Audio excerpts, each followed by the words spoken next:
فرش التراب يضمني. وَإِذْ قَالَ لُقْمَانُ لِابْنِهِ وَهُوَ يَعِظُهُ يَا بُنَيَّ لَا تُشْرِكْ بِاللَّهِ. ذرا یاد کرو جب کہ کہا تھا لقمان نے اپنے بیٹے سے، اور وہ اسے واعظ کہہ رہے تھے، نصیحت کر رہے تھے. عام طور پر یہی خیال ہے کہ یہ انتقال کے وقت کی نصیحت اور وصیت تھی. اب ظاہر بات ہے کہ انسان اپنے انتقال کے وقت اپنے بیٹے کو وہی باتیں بتائے گا جو اہم ترین ہے اس کے نزدیک، اس کی زندگی کا حاصل ہے. دولت مند شخص اپنے دولت کا حساب بتائے گا، کہاں کہاں کس کس شکل میں ہے. حکیم انسان کے لیے اس کی حکمت ہی اس کا اصل خزانہ ہے، دولت ہے. تو اس حکمت کا خلاصہ اور لب لباب ہے جو حضرت لقمان منتقل کر رہے ہیں اپنے بیٹے کو. اسی کو اقبال نے کہا تھا کہ یہی ہے متاع فقیر، میرے قافلے میں لٹا دے اسے، لٹا دے ٹھکانے لگا دے اسے. میرے پاس جو حکمت ہے، جو بھی میں نے قرآن سے اخذ کی ہے حکمت، یہی کچھ ہے. ساقی متاع فقیر، اس اے ساقی متاع فقیر یہی کچھ ہے. میرے قافلے میں لٹا دے اسے، لٹا دے ٹھکانے لگا دے اسے. اب حضرت لقمان کیا کہہ رہے ہیں؟ پہلی وصیت، پہلی نصیحت، اللہ کے ساتھ شرک نہ کرنا. یہ بھی عقل کا تقاضا ہے. یہ پورا نظام کائنات کا اتنا مرکزیت لیے ہوئے ہے، اس کے اجزاء آپس میں اس طرح مربوط ہیں کہ یہاں کنٹرول کسی ایک ہی ہستی کا چل سکتا ہے، دو کا نہیں. دو کا ہوگا لفسدتا، اللہ کے سوا بھی کوئی الہ ہوتا تو کائنات میں فساد ہو جاتا. ایک کی مرضی یہ ہے، دوسرے کی یہ ہے.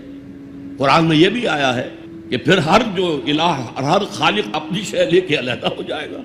ایک ہستی ہے جو اس کائنات کو کنٹرول کر رہی ہے، ایک ذہن ہے جو اس کائنات میں کار فرما ہے، ایک حکمت ہے جو اس پوری کریشن کی پشت پر ہے.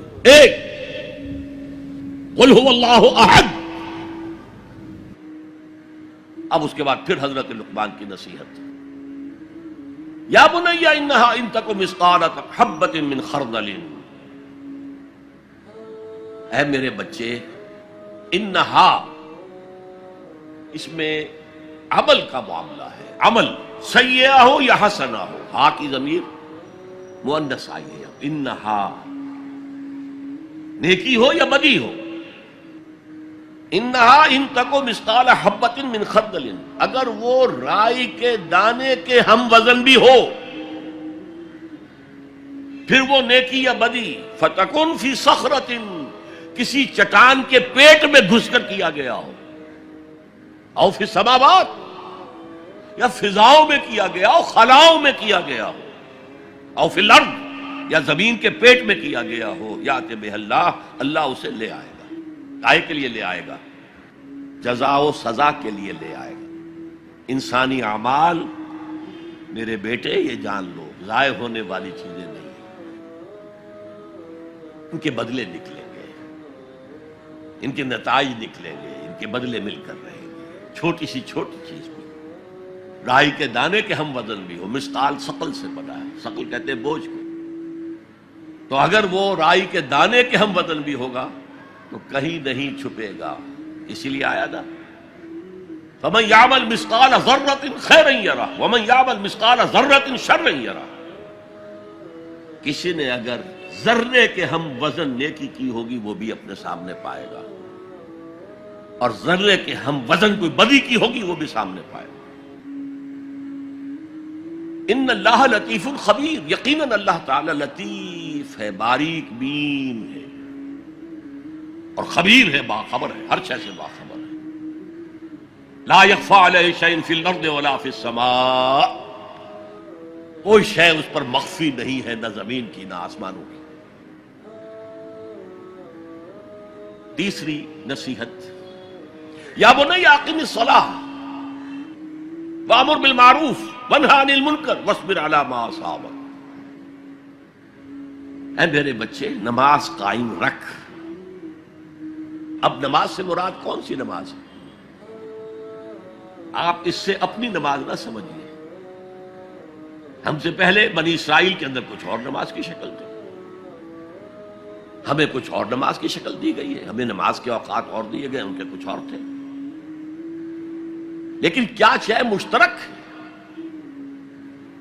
اللہ کے ساتھ ایک لو لگانے کی شکل، اللہ کے ساتھ تجدید عہد کرتے رہنا، اللہ تعالی کے ساتھ ایک تعلق قلبی اور ایک ربط ذہنی برقرار رکھنے کا کوئی نظام ہونا چاہیے.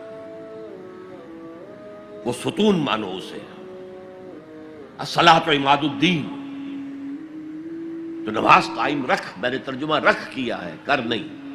ظاہر بات ہے کہ لقمان بھی نماز پڑھتے ہوں گے، جو بھی نماز تھی ان کی، اور یقیناً ان کا بیٹا بھی پڑھتا ہوگا. اس لیے یہاں نماز قائم کر کی بجائے بہتر ترجمہ ہے نماز قائم رکھ. وَأْمُرْ بِالْمَعْرُوفِ وَانْهَ عَنِ الْمُنْكَرِ. اب پھر فطرت کا معاملہ آ گیا. فطرت انسانی واقف ہے کہ یہ شر ہے، یہ خیر ہے، جسے میں نے اس سے پہلے کہا ہے کئی مرتبہ، بیسک ہیومن موریلٹی جو پوری انسانیت کی میراث ہے، ہر مذہب میں وہی ہے. اسی کی بنیاد پر کچھ لوگ ڈیولپ کرتے ہیں فلسفہ وحدت ادیان، لیکن وہ بات درست نہیں ہے. البتہ یہ کہ جہاں تک بنیادی اخلاقی تعلیمات ہیں وہ مشترک ہیں، وہ انسانوں کی مشترک میراث ہے. جھوٹ مت بولو، سچ بولو، وعدہ خلافی نہ کرو، وعدہ پورا کرو. راہ میں کوئی بھٹک رہا ہو تو راستہ دکھاؤ، کوئی اندھا ہے تو انگلی پکڑ کر اسے سڑک پار کرا دو. یہ فطرت انسانی ہے. اس پہلو سے معروف کا لفظ آیا، نیکی کا لفظ ہی نہیں آیا یہاں. جانی پہچانی شے. اذا ساعت کا سیئتک وحرت کا حسنتک فانت مومن. اگر تمہیں کوئی نیکی کا کام کر کے مسرت حاصل ہو، دل میں انشراح ہو جائے اللہ نے مجھے توفیق دی، اور کوئی برا کام کر کے برا لگے یہ میں نے کیا کر دیا، نہیں کرنا چاہیے تھا، تو تم مومن. تو معروف شے ہے، جانی پہچانی چیز ہے نیکی، اور منکر ہے، فطرت انسانی ابا کرتی ہے برائی سے.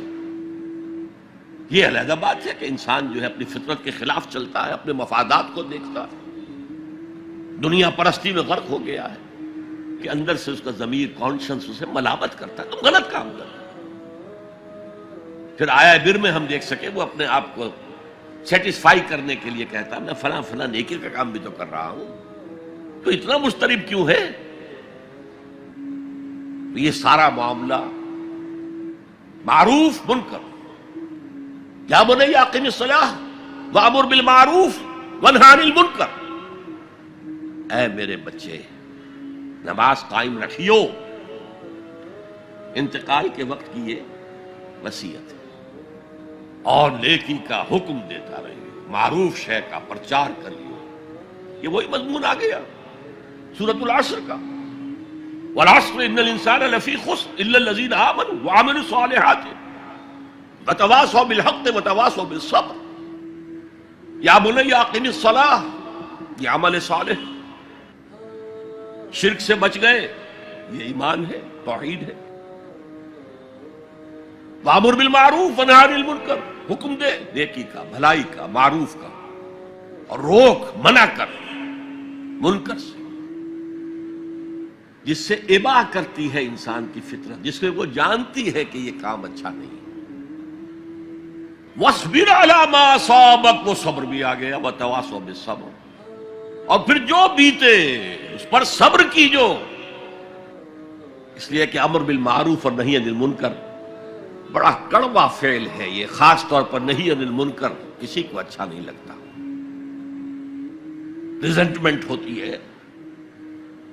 بچے بھی جیسا کہ میں عرض کر چکا ہوں، اگر آپ کہہ دیں بھئی یہاں مت کھیلو، یہ کھیلنے کی جگہ نہیں ہے، تو پھر اکثر و بیشتر اپنی عزت سلامت لے کر گھر جانا ممکن نہیں ہوگا. اور جو سب سے بڑا حق ہے، یہ زمین، یہ کائنات اللہ کی ہے، وہ اس کا حاکم ہے، اس کی حاکمیت قائم کرو. تو جو خدا بنے بیٹھے ہوں اپنی حاکمیت کا سکہ چلا رہے ہیں وہ برداشت کریں گے؟